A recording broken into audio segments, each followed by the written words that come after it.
everyone, my name is AJ with Scarlet Candle Company, and I just wanted to create this YouTube channel to document my experience as a candle maker and business owner, so thanks for being here. So in this video today, I just wanted to take some time to introduce myself, talk about how I got into candle making, how I started my business, and where I hope this journey will take me in the future. So I'm originally from South Dakota, but I moved to Georgia for grad school, and this is where I still currently reside. I've spent most of my adult life in academia, so I have a bachelor's in biochemistry, and I went on to grad school in marine science. And within that program, I did a lot of computer programming, actually. So I have a little bit of experience in that, and I will talk about that more later because it has actually helped me to develop my own website. So I started candle making about 3 years ago, and I really wanted a seasonal scent from Bath & Body Works called Peppermint Mocha. It might be under a different name now. But I just love that scent, and I wanted to burn it like all year round. And of course it was the off season, so they didn't have it, and I was like, well, I can make candles. So I ordered some supplies, and yeah, I went for it and made myself a bunch of peppermint mocha candles. And, you know, I think I blew through them like very quickly. But when that starts, you end up discovering there's so many other scents you could possibly make. And so I started having fun creating them for friends and family and giving them out for birthdays and holidays. And it really kind of became a way for me to kind of express my love and gratitude for the people in my life, as well as like it was a fun hobby and a creative hobby that I hadn't really got to experience before. And now it's like my main source of enjoyment in life, and definitely a big part of who I am. So it's been a wild ride getting here. So I only just opened my business this year, even though I've been making candles for 3 years now. I was really unsure if I wanted to take that step. It seemed intimidating and overwhelming, and there's so much that goes into forming a business. So I was just really on the fence about if I wanted to do that.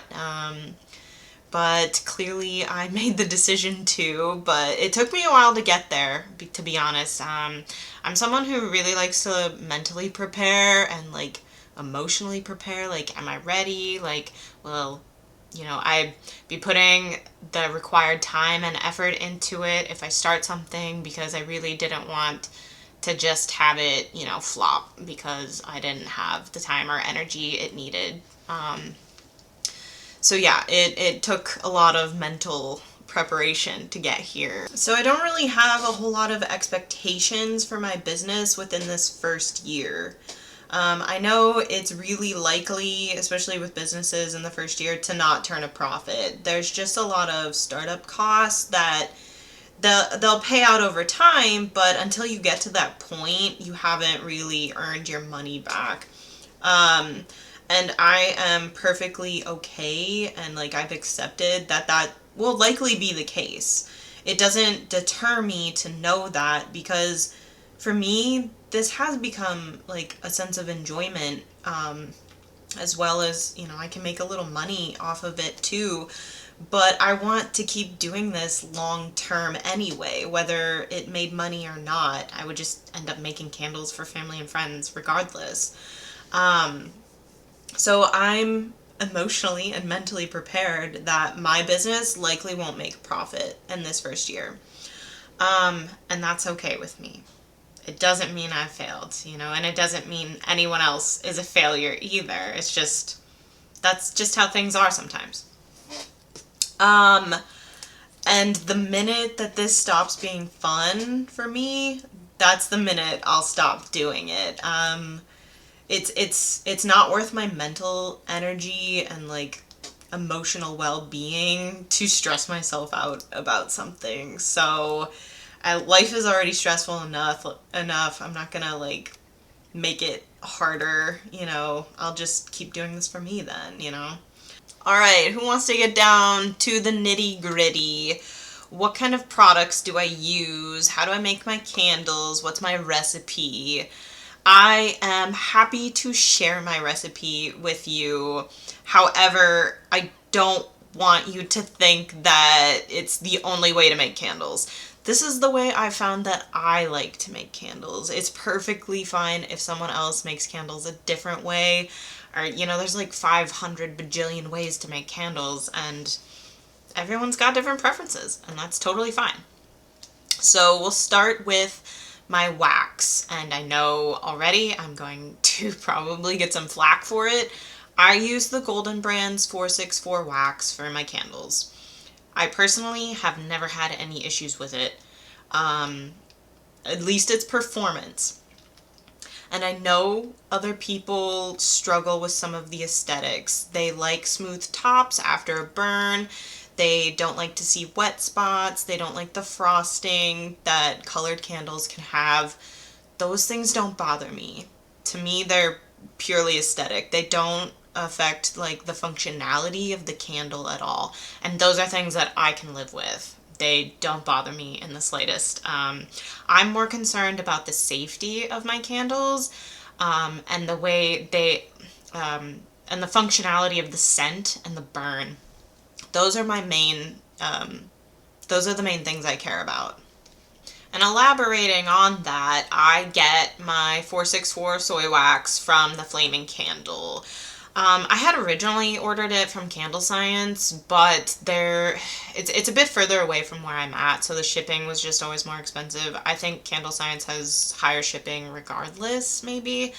Though I am in Georgia, which is where the Flaming Candle is located, so maybe it's just like it costs less for me from them because they're closer. And I know what you're thinking, why don't I just go and pick it up if they're so close? But they're still several hours away from me that it's enough of a deterrence for me, because I hate driving so much, that I will pay for shipping. And maybe it won't always be that way, but it is right now, so. And building off of that, though, I get the straight-sided, I think these are 10-ounce jars from Candle Science. I love these. I think they're really, like, sleek and nice, and they're like, heavy-duty, I feel like I can trust them. And I love you can get different colored lids, but I usually go with the black. I like the black. I also like the sound that makes.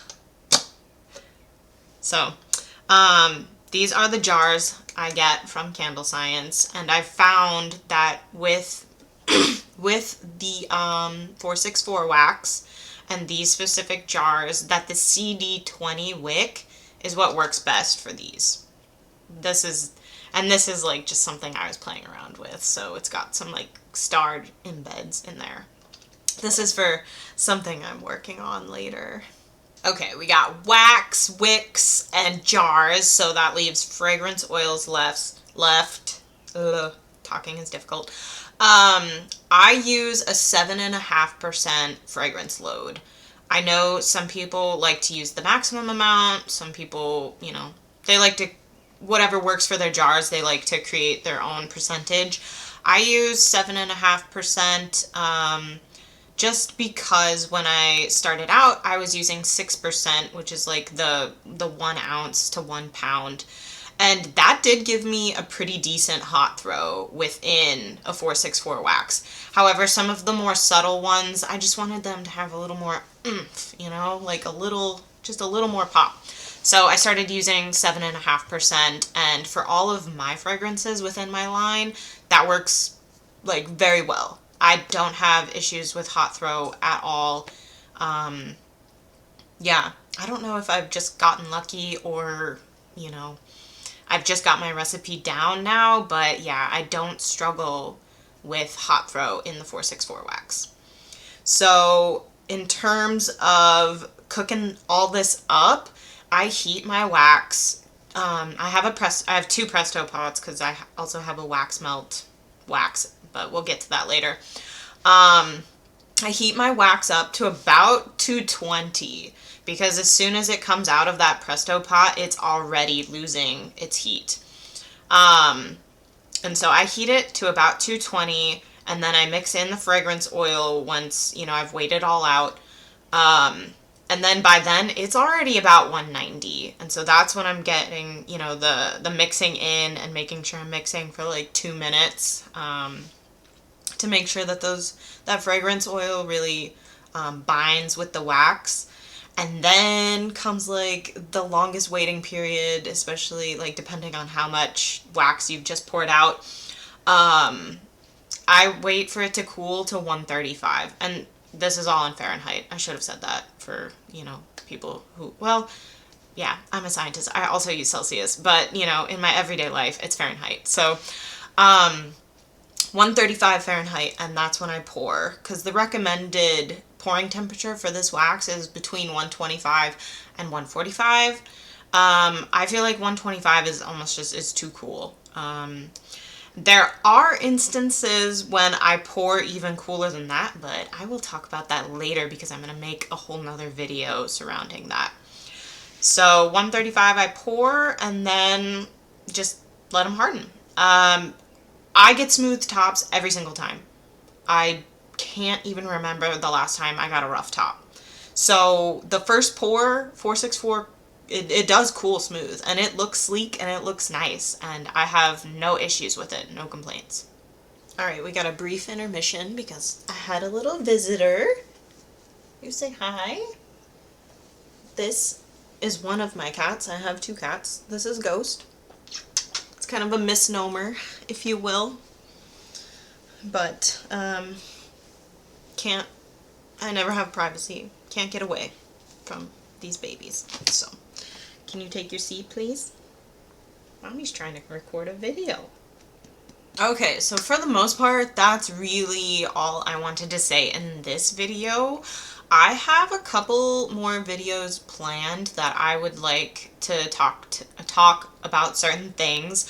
One of them includes this technique, this blending technique. Let me see. I have been trying to do this technique for a long time, and I was never getting it right. And it's so cool, and it's so like unique and pretty. I don't want to show what scent this is because it's going to be in my winter line, so I want to leave some things for surprise. But I had tried and tried and tried, and because I ended up pouring at like 135, the colors just like blended together.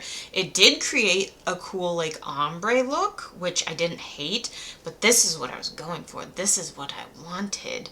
And it took a lot of trial and error to get here, as well as, asking some other candle makers who had, perfected this technique. I just couldn't find any videos on it. So I am going to create a video where I do this technique, and I give you the rundown, at least with the 464. Please remember I'm using 464, so this may not work for if you use a different wax than that. I will give you the rundown on how to do this and like at what temperatures to pour, because the temperature is what gets you this. So it's very important. The second video I would like to make in the future involves my website. So I have created my whole website myself. I coded it. And I know that is not feasible for everyone. The only reason I did that and I know how to do that is because I have past experience, coding. And that's just not something that everyone knows how to do, so it's not always feasible. However, those, subscription websites are so expensive. I mean, I had looked at them myself because I was like, do I want to do it myself? I know it takes a lot of work. I already knew that. But then after seeing, they're like $30 a month or so for a website, I was like, no, I'll do it myself. So now that I have it like fully designed and fully built, at this point, it's just like copying and pasting for new products when I have them, or like, if I want to update something, like it's basically copying and pasting at this point. I also am aware that this method I'm using right now might not always be feasible the more I'm selling.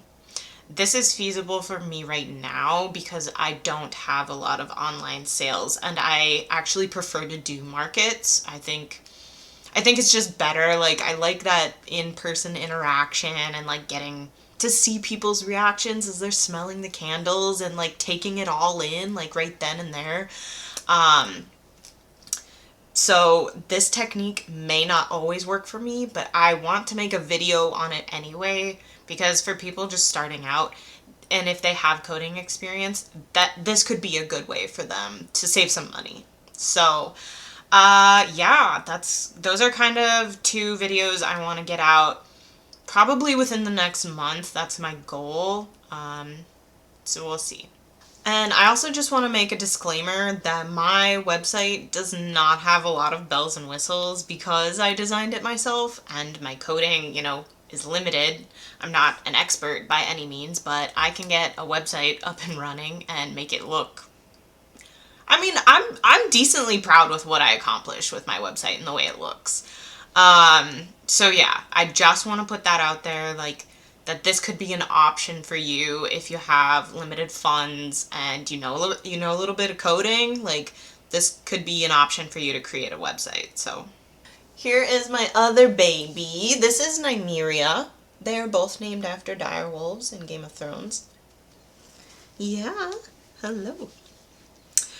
Also, one other quick thing before I head out is I cut my hair recently, like a month ago. I used to have hair like down to here and I chopped it all off. As you can still see, I have like, bleached tips. My whole hair was bleached, and it had been bleached a few times. And that is the reason why I decided to cut it completely off. I'm going for the, starting a new look. So this will be a work in progress. My plan is to grow it out again. But this is the shortest I've ever had my hair. It is so short and I'm still like, I don't know how to style it entirely. I get really bad colics, which is something I never really experienced before. I'm putting product in it, but it's just different. It's totally different. But I will say I love the freedom. Like, it's so much quicker washing my hair and like, bedtime is like when I get the colics and like the bedhead or whatever.